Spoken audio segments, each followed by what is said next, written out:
In life, there's going to be a time where you're going to have Satan on this shoulder and an angel on this shoulder. It's Halloween night.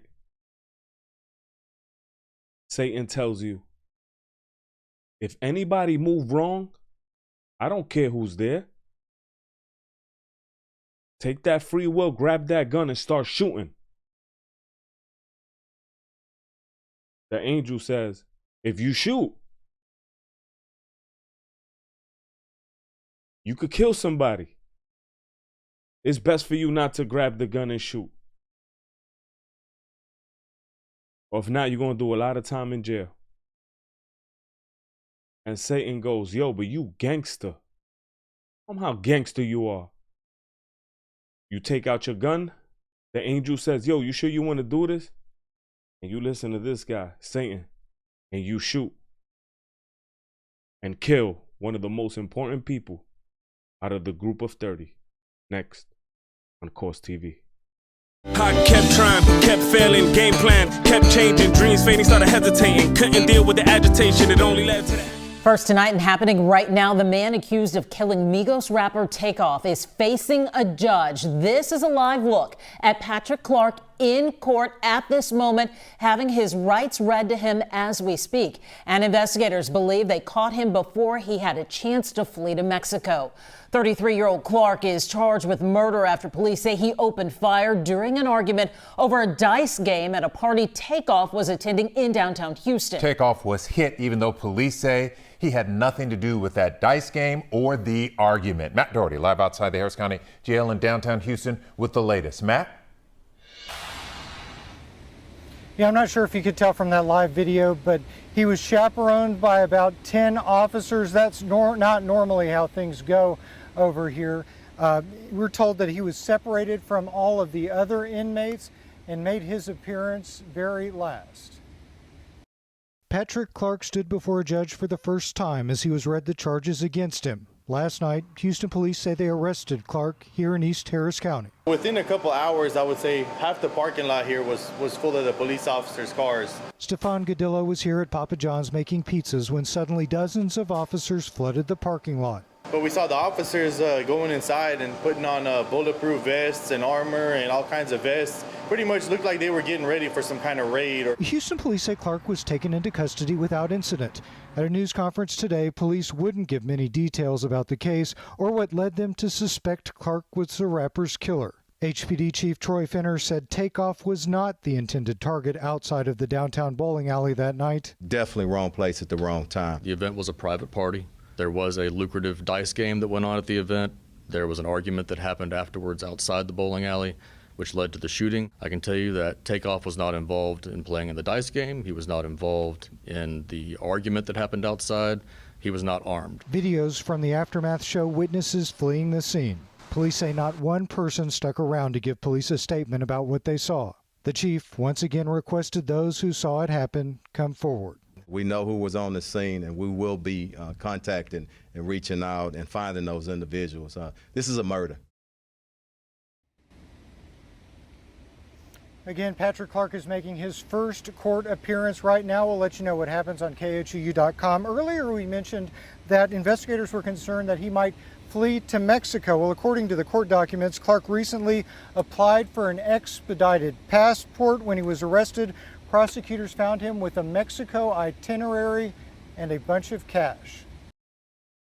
So here we look at the story. We just heard what Mr. Xavier got caught with. He tried to get a passport to try to finagle his way out the country. He had a lot of cash on him as well. That kind of like give it up that you running from something, right? A normal person just don't walk around with their passport because it's so valuable, right? So in this particular night, they killed the wrong person. Hadn't been Takeoff, the killer will still be around possibly. And you have a Biggie and Tupac type of story, right? You never catch him. There's no cameras. What gets me upset is that Takeoff loses, and so does this young man, the alleged killer. We ain't gonna talk about who he was with, who he came with. That's irrelevant. You have the deceased, and then you have a few dudes who would eventually be dead man walking.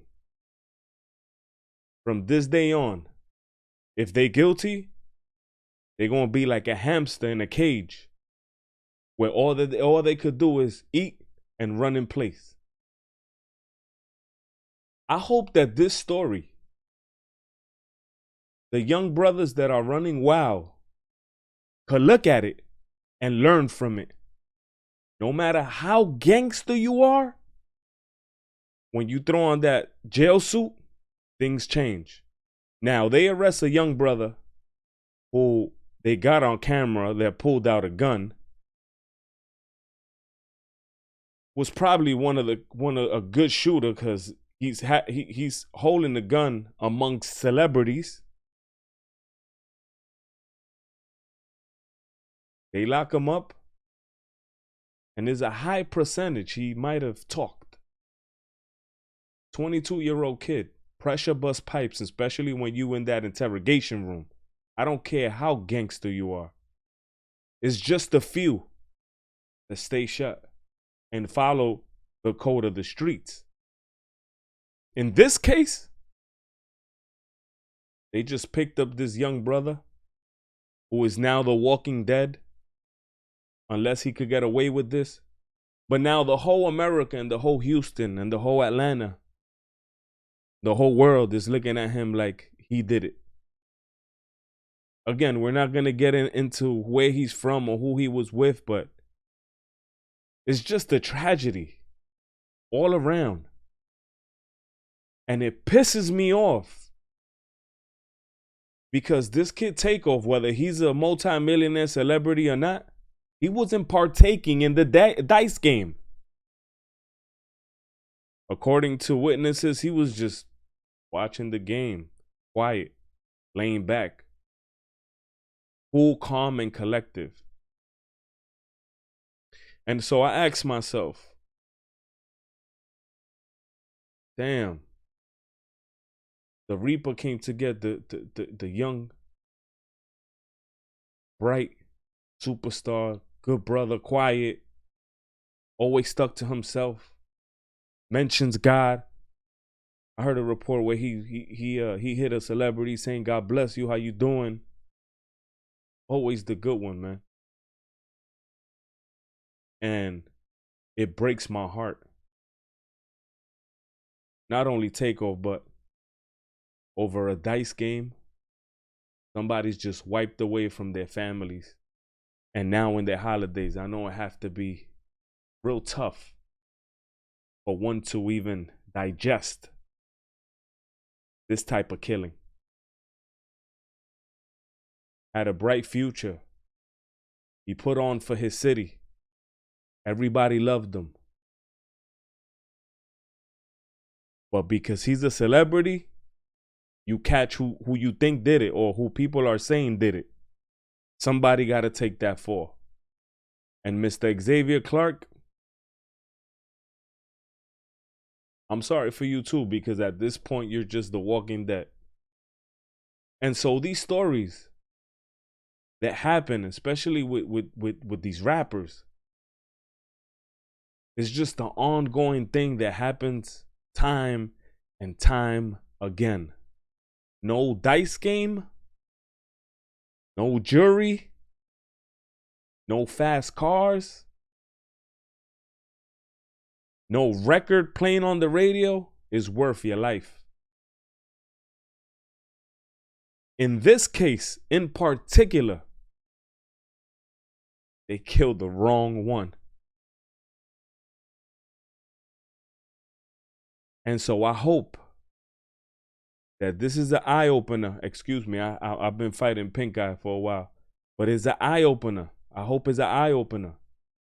So all those young boys in Houston and all those young boys running wild in America. A story like this, you'll end up in two places. and that's in the cemetery or in a jail cell. Breaks my heart to see that the person that killed Takeoff looks like it could be his cousin. And until we change the mindset, we're going to be like hamsters running in place. The question I have for you is, when is it going to end? When do we become smarter? Do we have enough leaders to listen to or not? Who do we follow?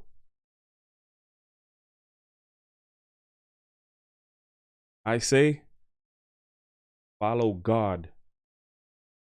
Because these bullets have no names on them.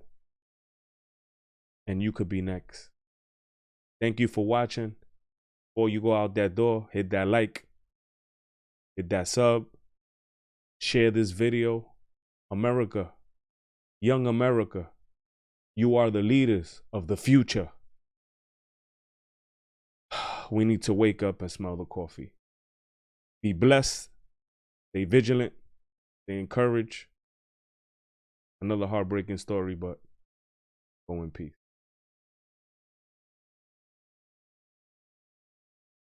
It's a try, fail, blood, sweat, and dumb tears. Don't give up, you will be alright.